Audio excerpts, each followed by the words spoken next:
The Commission on Elections records an increase in the number of glitches in the 2019 national and local elections. Several towns in Pampanga and Cavite provinces failed to transmit poll results due to defective secure digital or SD cards. Congressman Celso Lobregat refuses to concede defeat in Zamboanga City mayoralty race. And learn how crafty Filipinos make use of campaign materials post-elections.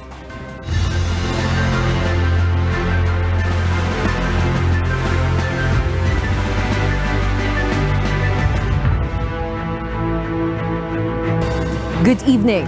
Senator Cynthia Villar maintains the lead in the senatorial race based on the partial and unofficial tally of votes shown in the transparency server of the Commission on Elections. April Senadoza is at the PPCRV to tell us why live. April, good evening. Alex, re-electionist Cynthia Villar is the leading in the senatorial race based on the partial and unofficial tally of votes here at the PPCRV Command Center in Manila tonight. Let me show you the partial and unofficial tally of votes as of 5:53 p.m. on May 14, 2019. The total clustered precincts counted is 83,608 versus Cynthia Villar with 24 million votes and 509,114. Second is a Grace Bow with 21,426,018 votes. Third spot is Bongo with 19,874,191 votes. The fourth spot is on Pia Cayetano with 19 million votes and 156,910 votes. De La Rosa Bato is on the fifth spot with 18 million votes, 262,881 votes. The sixth is Sonny Angara with 17,620,407 votes. The seventh spot is on Dito Lapid with 16,476,675 votes, followed by Amy Marcos with 15,376,842 votes. The ninth spot is on Francis Tolentino with 14,957,833 votes. The 10th spot is on Bong Revilla with 14,167,528 votes, and the 11th spot goes to Coco Pimentel with 14,156,067 votes. And the last spot, the 12th spot, is on Nancy Binay with 14,130,611 votes. Alex, the number of clustered precincts with votes counted so far is the total number, is 85,679. And for the party-list race, 101 Axis or anti-crime terrorism through community involvements and support party list backed by media personality Urban Tulfo is in the number one spot. It is followed by One Bayan Muna with 1,086,072 votes. The third spot is 141 Ako Bicol with 1,021,948 votes. The fourth spot is on 33 Sibak with 905,129 votes. The fifth is 54 Ang Provinciano with 744,379. The sixth is on 121 Pacman with 696 and 347. And the seventh spot is 80 Marino with 645,941 votes. And eighth spot is 91 Provinciano Ako with 614 614,194 votes, and the ninth spot is 130 senior citizens with 497,544, and the 10th spot goes to 3 magsasaka, 480,183 votes. So for the party list raised, Alex, the number of total or the counted clustered precincts is 83,559 out of 85,679. At this moment, PPCRV volunteers continue manual encoding of the printed election returns. This aims to validate if these election returns match the results being transmitted from the Commission on Election or COMELEC's transparency server to the poll watchdog screens. According to PPCRV board member Arwin Serrano, their tally based on election returns has so far matched the results from the transparency server except for minor discrepancies due to human error, which will be subject to further validation. Actually, Serrano said the PPCRV already received 8,000 election returns out of the total 85,769.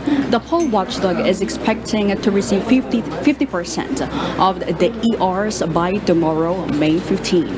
Back to you, Alex. Thank you, April Sinadoza, reporting live from PPCRV. The Commission on Elections records an increase in the number of glitches in the 2019 national and local elections. The poll body will conduct an investigation on the supplier of the equipment used during the elections. Aiko Miguel will tell us why. The Commission on Elections, or COMELEC, has recorded more than 900 defective vote counting machines yesterday during the elections. This is higher compared to 801 recorded defective machines in the 2016 polls. But according to the poll body, the number of the defective machines is just 1% of the more than 85,000 VCMs used nationwide. There are 1,665 corrupted SD cards, so they were unused, while there were only 120 SD cards which had issues in the 2016 elections. But in spite all of this, the poll body stands firm that the country had a successful election this 2019. Despite those glitches that we have, since it's just less than 1% or 1% of the entire 85,000 plus cluster precincts, we can say that the election is successful. The poll body also explained that the root cause of the glitches this year is that there are different suppliers of SD cards, vote counting machines, and marking pens. In 2016, bundled yung aming bidding. Ibig sabihin, isang supplier lang ang nag-supply ng makina, ng marking pen, ng papel, okay, and SD cards. Smartmatic lang lahat yon. So, bundled yon. Noong 2016, after 2016, humingi kami ng budget sa DBM. So, ang nabigay sa amin is OTP, yung option to purchase. Kaya nabili natin yung 2016 na makina. Ang problema sa OTP is unbundled yung ibang component. So, ngayon, ibang supplier ng makina, ibang supplier ng SD cards, iba rin yung suppliers ng papel and marking pen. So doon yung nakita naming problema, hindi masyadong nagmamatch. The poll body is investigating why such glitches arose, including the low quality of SD cards. COMELEC insists there had been a thorough testing and bidding process before they approved the SD card supplier. To prove there had been a bidding process, Smartmatic had joined the bidding on the SD cards, but they lost because their bid was 70 million pesos compared with the lowest bid of 29 million pesos. Definitely, pinapareview ko na sa Law Department yung magiging penalty just in case or may violation ng kontrata. But again, syempre, kailangan din nating marinig yung side nila.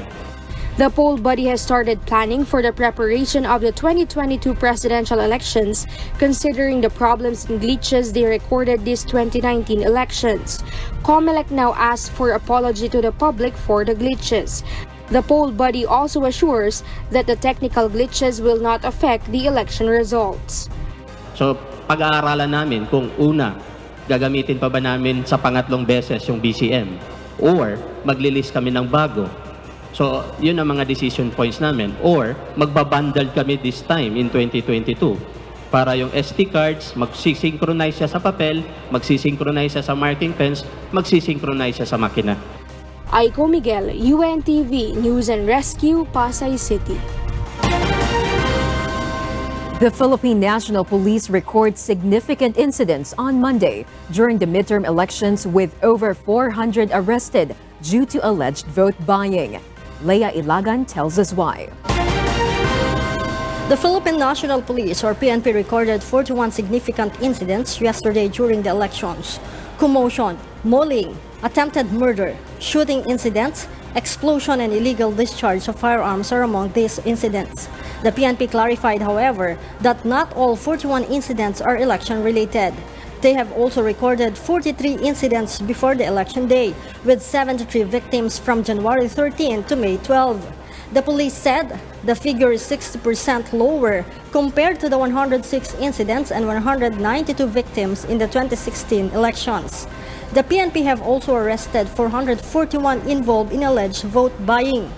PNP Chief Police General Oscar Albayalde said they will improve their strategy against vote buying for the 2022 elections. Ito siguro ang pwede nating tignan for the coming 2022 elections. Dahil sigurado marami pang allegations of vote buying come 2022. Ibig sa culture, it's a way of life. No, hopefully maputol po natin yan dahil ito ay hindi magandang practice. The PNP will also investigate on the lapses in the seizure of 2 vote counting machine or VCM burned by unidentified armed men in Barangay Isabel Jones, Isabela this morning. The PNP Police Regional Office too said the 2 VCMs contained 200 unread ballots.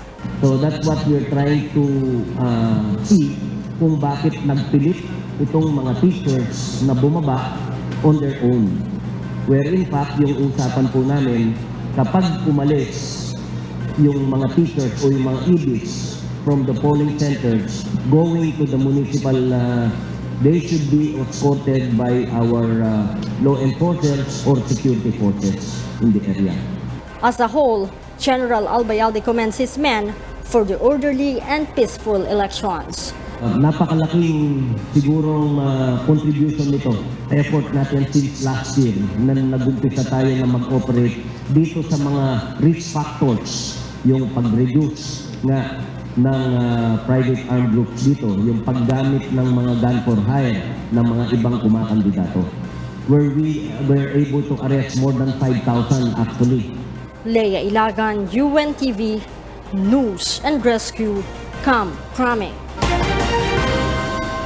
9 towns in Pampanga and 5 in Cavite have not transmitted the results of the voting due to defective SD cards. Leslie Weedham tells us why. The Board of Canvassers in Pampanga still can't fix 9 SD cards used in the province during Monday's elections. Because of this, the counting of votes was delayed and no winners have been proclaimed. This includes Angeles City, Florida Blanca, Lubao, Mabalacat City, Macabebe, Magalang, Mexico, City of San Fernando, and Masantol. Several attempts had been done to fix the SD cards, but the machine still could not read them. One of the options of the Board of Canvassers is to manually upload the votes. Ang kailangan gawin is to reconfigure the SD cards para yung mga uncounted ballots will be ma-feed sa machines para maisali. Hindi natin nakikita na matatapos yung reconfiguration within today. Elsewhere, 5,000 Cavite haven't transmitted the results of the polls also because of defective SD cards. These are the towns of Alfonso, Dasmariñas City, General Trias City, Imo City, and Trece Martires City. Ganun pa rin po yung problema natin kahapon sa SD card. Sa dami po ng mga nag-corrupt na SD card ay kailangan nating maghintay o pumila doon sa ating regional hub para ma-reconfigure po yung ating SD card. Attorney Pioquinto added, the glitch may be fixed this evening because they need to have the defective SD card refigured in the COMELEC regional office. Because of such mishaps, no candidates have been proclaimed winners in the provincial level. COMELEC assures there will be no election fraud and no manual counting will be done on the remaining ballots. Leslie Widem, UNTV News and Rescue, Philippines. Malacanang is confident 2019 midterm elections results won't be affected by defective vote counting machines or VCM. Presidential spokesperson Salvador Panelos said Tuesday, compared to the number of BCMs utilized all throughout the country, only a few did not work properly. And the Commission on Elections, or COMELEC, has provided solutions to count the result. But the palace said that COMELEC must also review its contract with Smartmatic regarding the defective machines. Malacanang also supports the proposal in Congress to investigate on the problems encountered regarding the vote counting machines. Good. Kasi that should teach them a lesson. There must be something wrong. But although I was listening to some experts saying that, alam mo, yung makina, kung 3 years mong hindi ginagamit, most likely magkakaroon ng diferensya yan.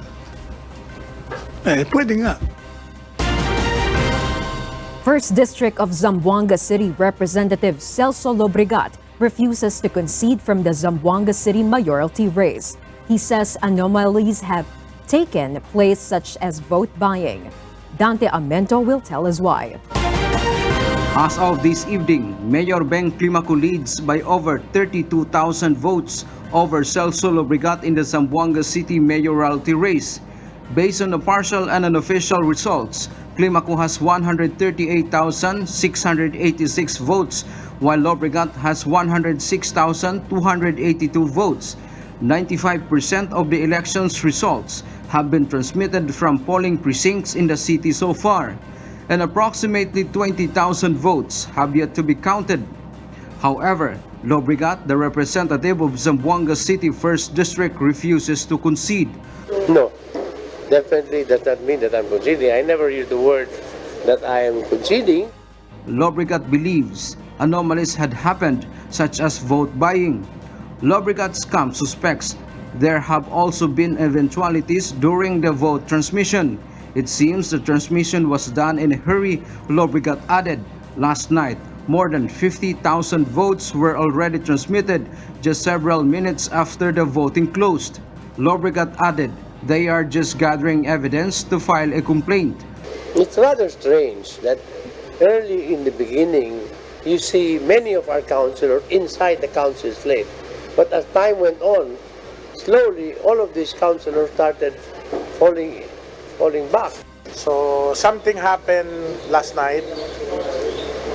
We can't say it now, pero siguro down the road we could prove something. The UNTV news team tried to get the reaction of Climaco's camp, but they refused to give a statement.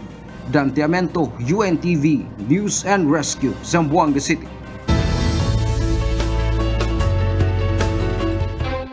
As the election period ends, a lot of campaign materials are left and scattered in the streets.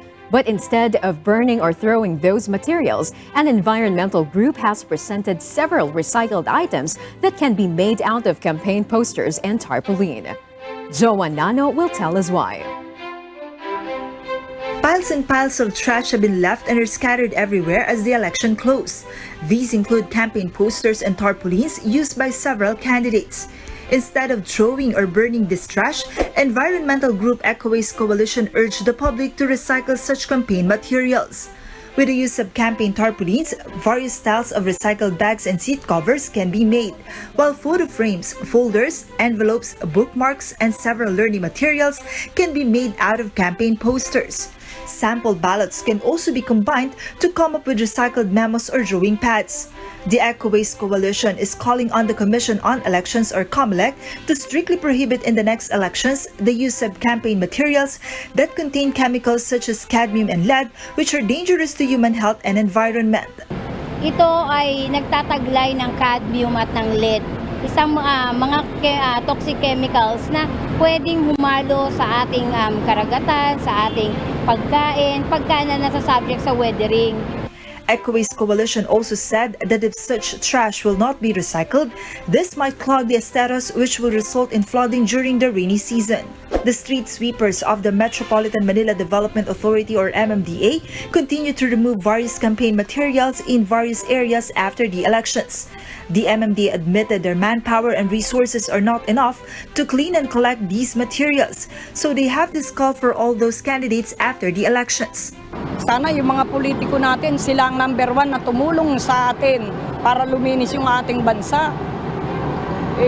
Ang nangyayari po, wala, kundi kailangan tumulong po kami sa kanila para lang matanggal kasi hindi po pwedeng mapabayaan natin itong ating lugar. Joanaro, UNTV News and Rescue, Quezon City.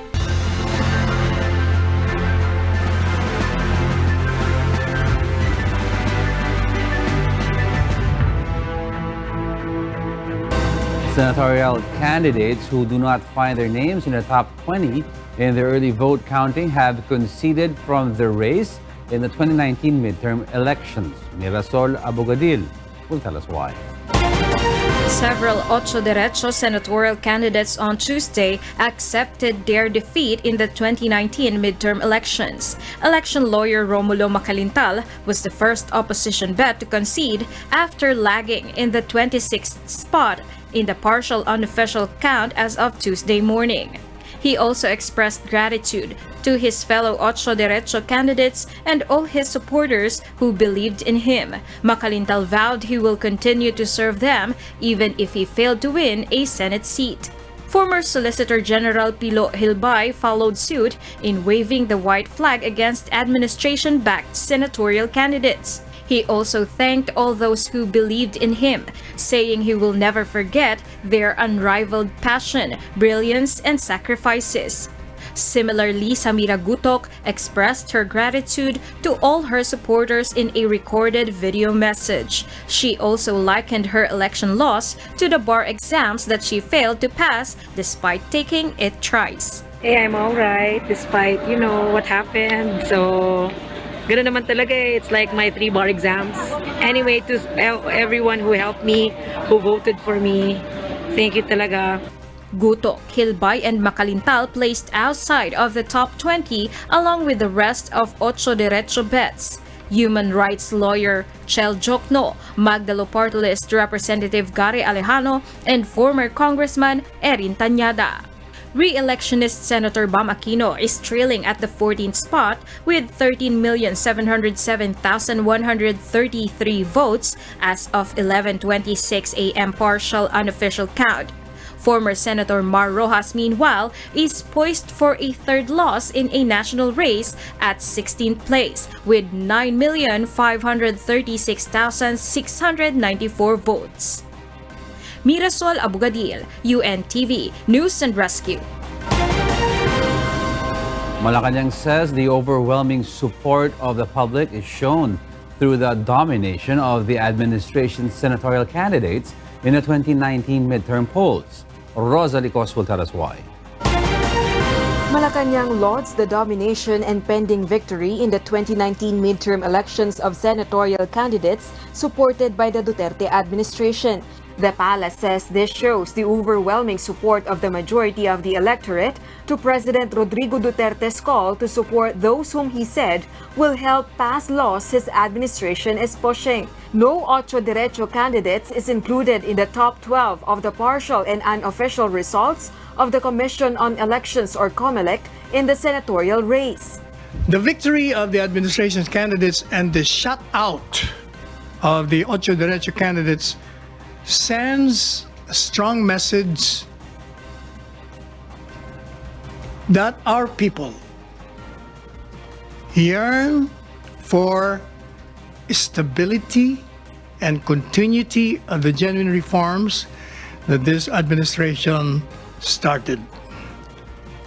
They yearn for a constructive and not obstructionist Senate, which will help in crafting the President's legislative agenda. Malacanang ensures the Senate will remain independent, though most of those possible to be elected senators are allies of President Duterte. No Senate has ever been under any president.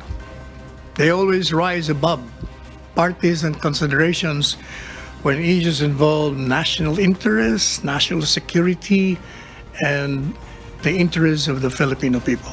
The official also thanked the Ocho Derecho candidates for giving their best shots and fighting a good battle. But the palace is hopeful the opposition will respect the decision of the majority. Malacanang also expects dissent to continue but hopes those critics will demonstrate with fairness and within the bounds of the law. Meanwhile, while President Duterte himself admitted that vote buying is massive and part of the electoral process in the country and this will never diminish unless poverty is resolved, Panelo offered his personal resolution. The government should spend for the expenses of the candidates, just like in America. Ang mga Amerikano, galing sa gobyerno ang gastos nila, mga kandidato. Rosalie Cozo, UNTV, News and Rescue, Philippines.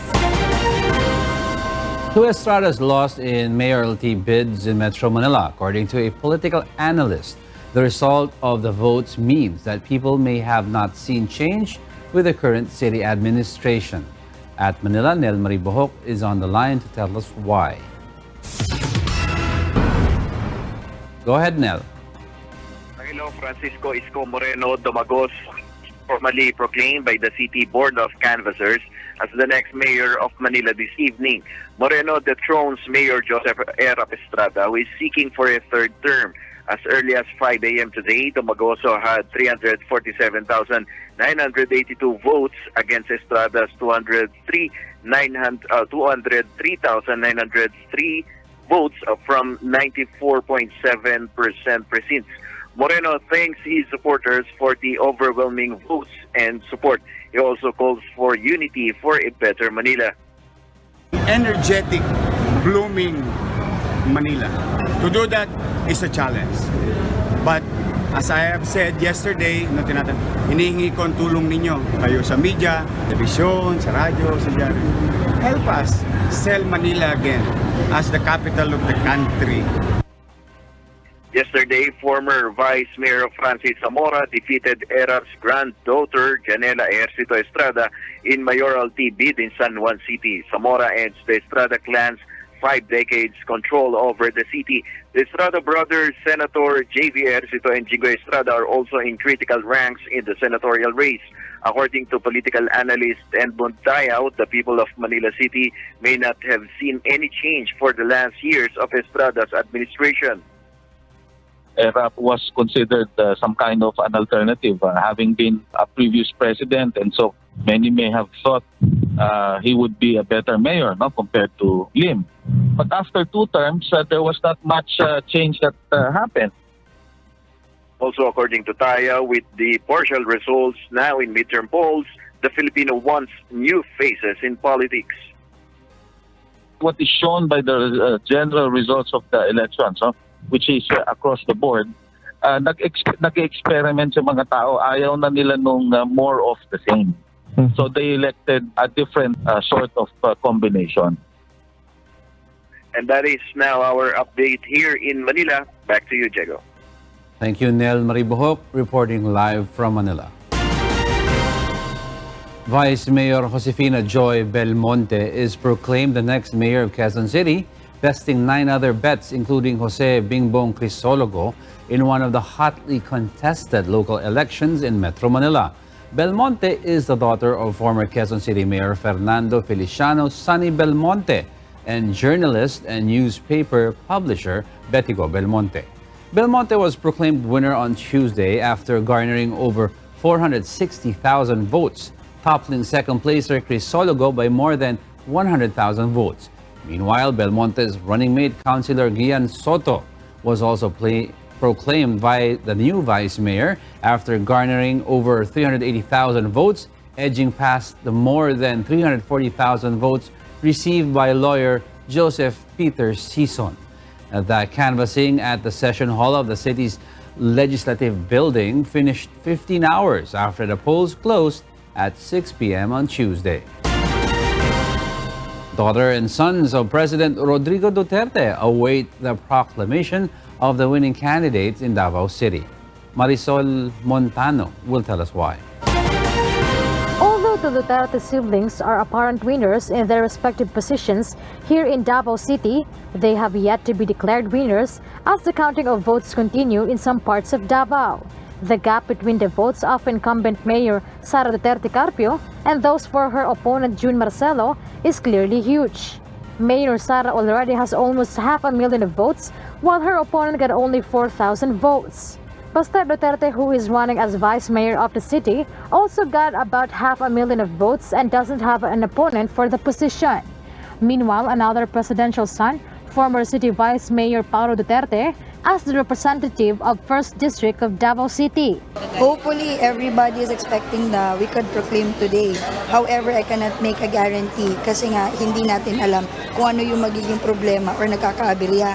Meanwhile, the representatives in the 2nd and 3rd District have already been proclaimed.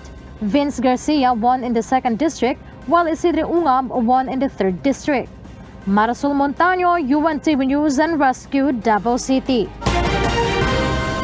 Vice Mayor Victor Perete is now leading in the early count of votes for the mayoralty race in the town of Dalaga Albay, based on the partial and official count of the Commission on Elections, or COMELEC. Incumbent Vice Mayor Perete now has over 20,000 votes, which is 4,000 more than the votes for Gertrudis Batocabe, the wife of slain Ako Bicol Party List Representative Rodel Batocabe. Meanwhile, re-electionist Carlwin Baldo got only 13,974 votes. Dalaga Albay is one of the areas placed under COMELEC control during the election period.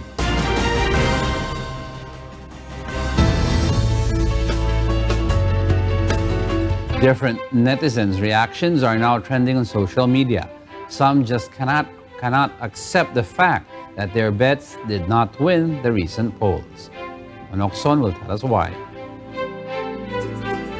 Millions of Filipinos exercised their right to vote on Monday, and results are now being revealed as to who are the candidates that gained the most number of votes. If there are some who are pleased with the results, there are others who are dismayed, and this is the reason why the word migrate is trending.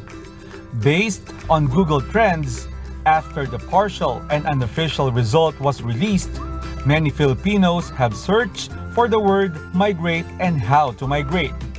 For those who do not know the meaning of the word migrate, it means to live or transfer to another place. Does this mean that there are Filipinos who want to go live in another country because of the result of the elections? In a tweet by Nick, he said he needs to migrate after seeing the results of the senatorial race. For Bay, she will choose to migrate than to change the whole political system in the country. It's the end, and how to migrate in Prague is the reaction of Glenn Peters. Rose asked in her tweet how to migrate to Canada, while Justin wants to migrate to outer space. Some netizens shared some links to help others with their plan to migrate. Did you know there's a new law in Spain that offers citizenship if your surname is on their list? Maybe you should check it out to know if you will be accepted to live in Spain.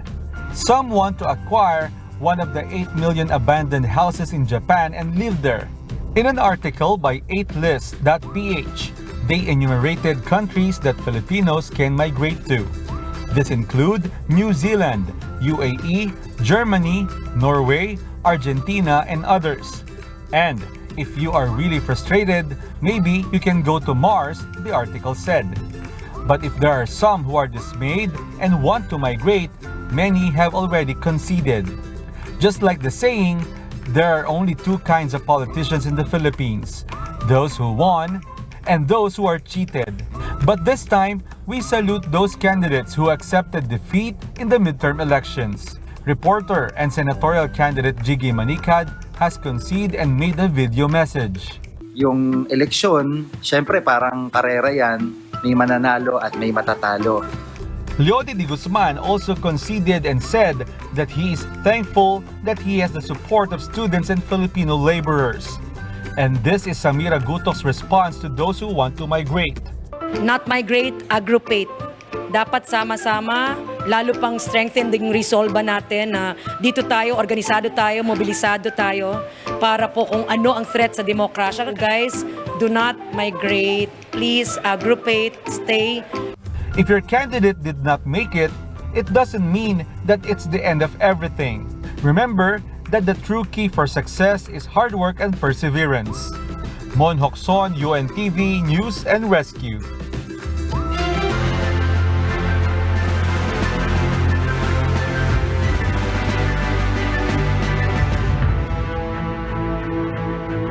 Pasig City mayoral candidate Bobby Eusebio decries election fraud against Vico Soto. Nina Armilio will tell us why. Losing candidate Bobby Eusebio refuses to yield to Vico Soto in Pasig City's mayoralty race. Eusebio, who belongs to a clan that dominated the city for 27 years, accused his opponent of manipulating the elections.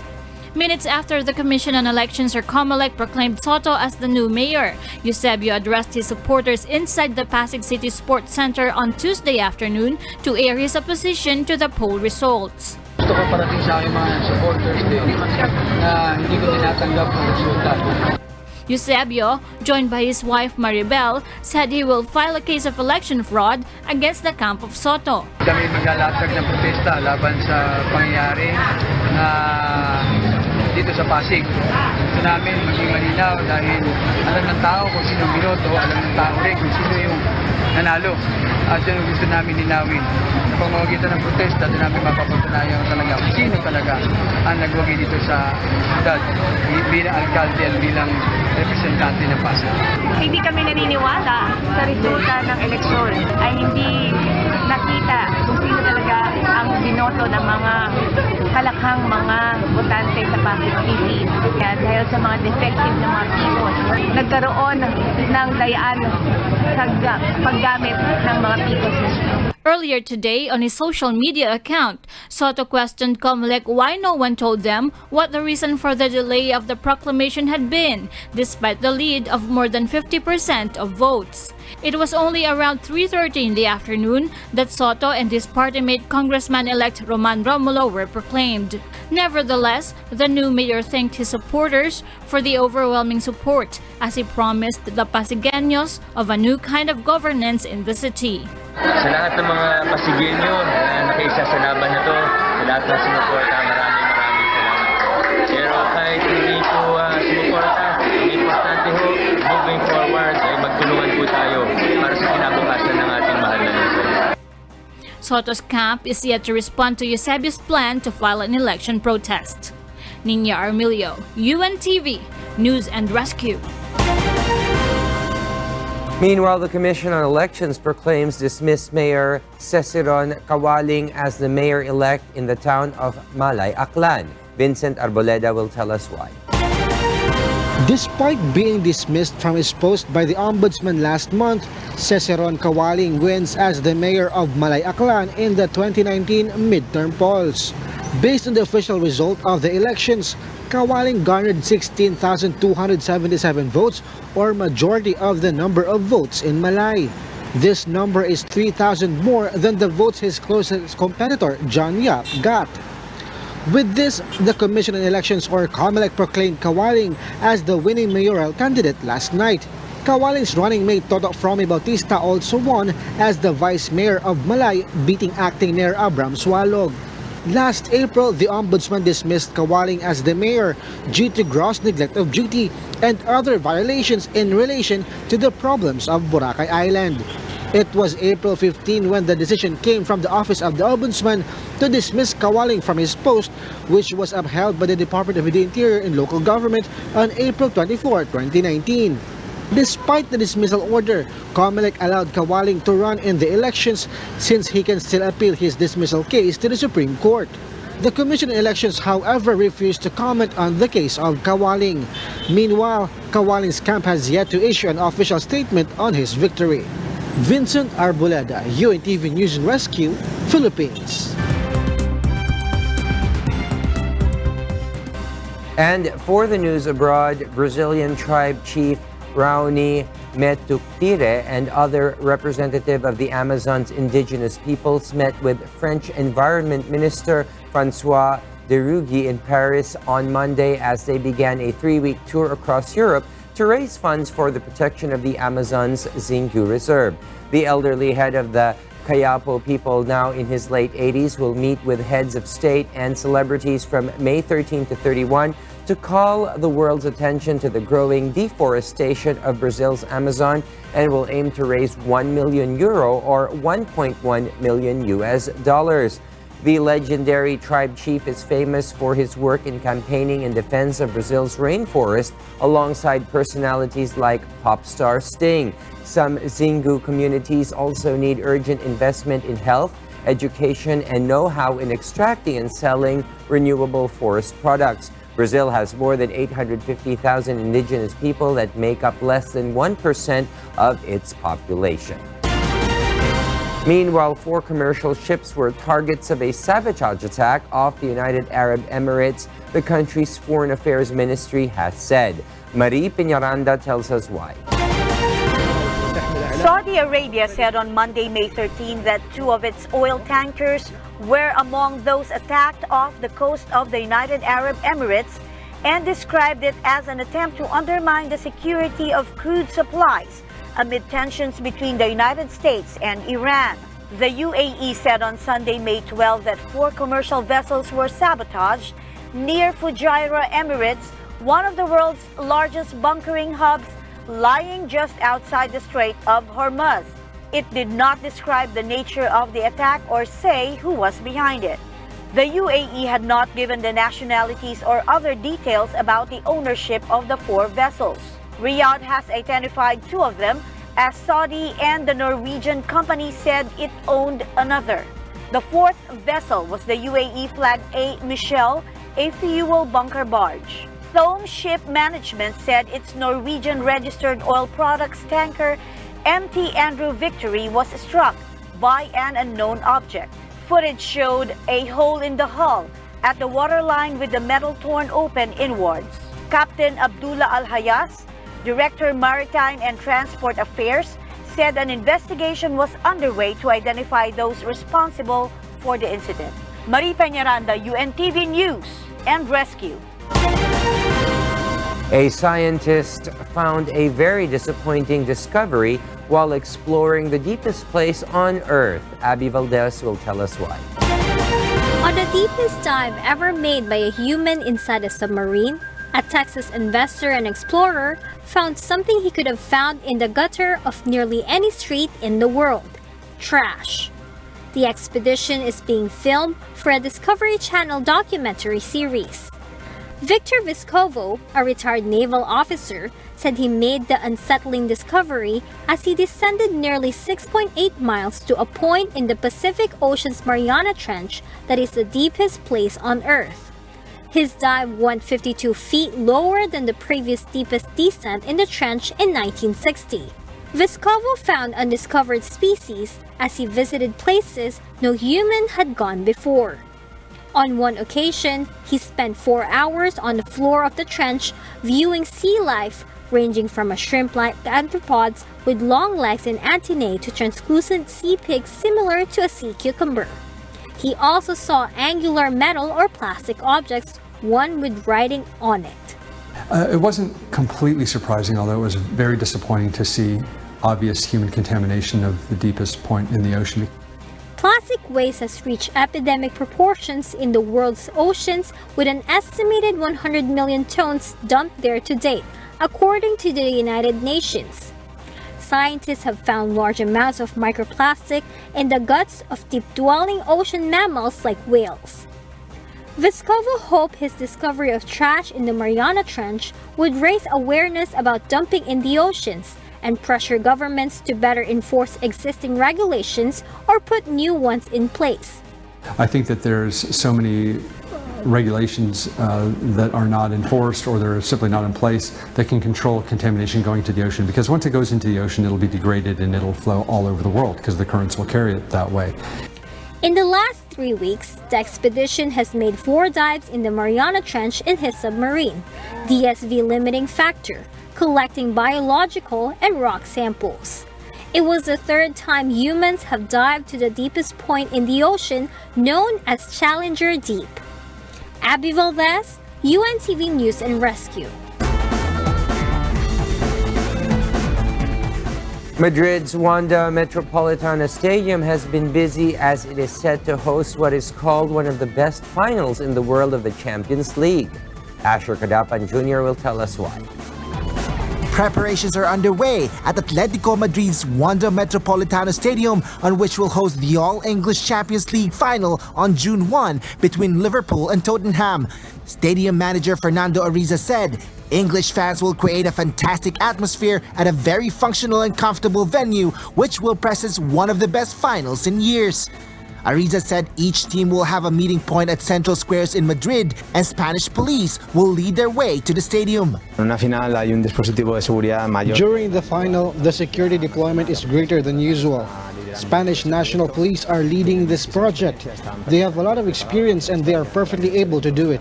In this final, we have been working for more than 2 years, so the security will work perfectly, and it's going to be a great final. Each club has been allocated only 16,613 tickets for the final in the 68,000-seat Wanda Metropolitano Stadium. Supporters of both teams have complained about the eye-watering costs of traveling to Madrid for the June 1 showdown. Asher Cadapan Jr., UNTV News and Rescue. Hundreds of fans flocked to Tokyo to celebrate a 45th birthday of the popular Sanrio character Hello Kitty. Here's Kath Dumaraos to tell us why. The popular Japanese brand Hello Kitty is celebrating its 45th anniversary in style, with a major expo in Tokyo drawing in fans and enthusiasts of the famous cartoon cat from all over the world. Also known by her full name of Kitty White, the character was created by designer Yuko Shimizu and debuted in 1974. Produced by the Japanese company Sanrio, the Hello Kitty franchise has grown to become one of Japan's most well-known creations.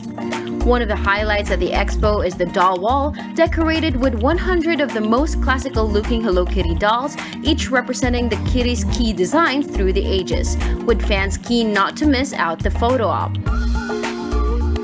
Meanwhile, visitors can also enjoy a brand new interactive experience in the special motion sensing game zone, with a digitalized Hello Kitty imitating users' action and encouraging some adventurous dance moves. The exhibition also features nearly 1,000 themed exhibits, including dolls, picture albums, and design drafts, with many visitors keen to snap up some memorabilia.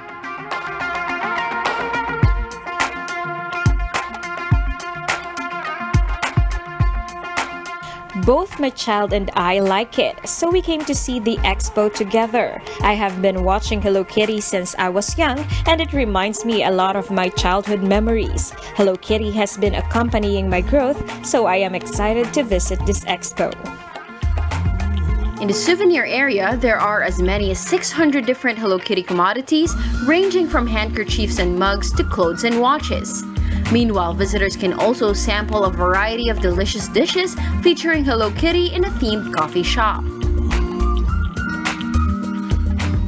As part of the ongoing celebrations, the Sanrio Pure Land, a theme park in Tokyo which features Sanrio's most popular characters, will hold a series of celebratory events throughout the year. Kat Dumaraos, UNTV News and Rescue. Former presidents often take to the lucrative global lecture circuit, join the boards of major corporations, or set up their own foundations. Georgia's low-key ex-president has taken a different path. Nina Armilio will tell us why. After 5 years in office, Georgi Margvelashvili, ex-Soviet Georgia's fourth president, turned his back on frontline politics at the end of last year. The 49-year-old and his young family now live in the provincial town of Dusheti, 60 kilometers northwest of the capital, Tbilisi. My retirement from politics at this point is also an expression or not of an attempt to create the precedent in this country when there is a life after politics, a life where you enjoy doing something for community, for your society, which is not necessarily linked to the most sort of supreme political levels, but is something feasible in respect of your family, of your friends, of your intellectual growth, Georgia's ex-president has started renting out a cottage near his own house to supplement his income. Margvelashvili, who has no state pension to fall back on, has also turned to carpentry, making furniture and other objects, some of which he uses to furnish his rental property, located in a peaceful countryside setting. The ex-politician started letting out the cottage to tourists around 2 months ago. Since then, a couple of dozen people have stayed in the one-bedroom property. It's a far cry from his old life as a pro-Western non-partisan politician whose presidential powers were limited and who often had tense relations with both the country's ruling power and the opposition. Emotionally quite an enriching experience. And of course, there is this moment of sharing something that you like. And their comments about, well, let me show you the environment inside, and their comments how they like it, or how they think that I crafted something well, or how they enjoy the view. This is very exciting for me personally. He and his wife and 2 young children live in a modest 2-story house near the rental property. Strolling through a courtyard which enjoys spectacular views of the surrounding landscape, he said he was considering adding a horse riding business to his small estate. When asked whether he missed his old job as president, he was unequivocal, not at all. Niña Armilio, UNTV, News and Rescue. And those are the reasons behind the news this May 14, 2019. On behalf of Alex Baltazar and Angelo Castro III, I am William Theo, and before we close, we will recap with today's significant sound bites. Because we need to know, we will always ask why. Good evening.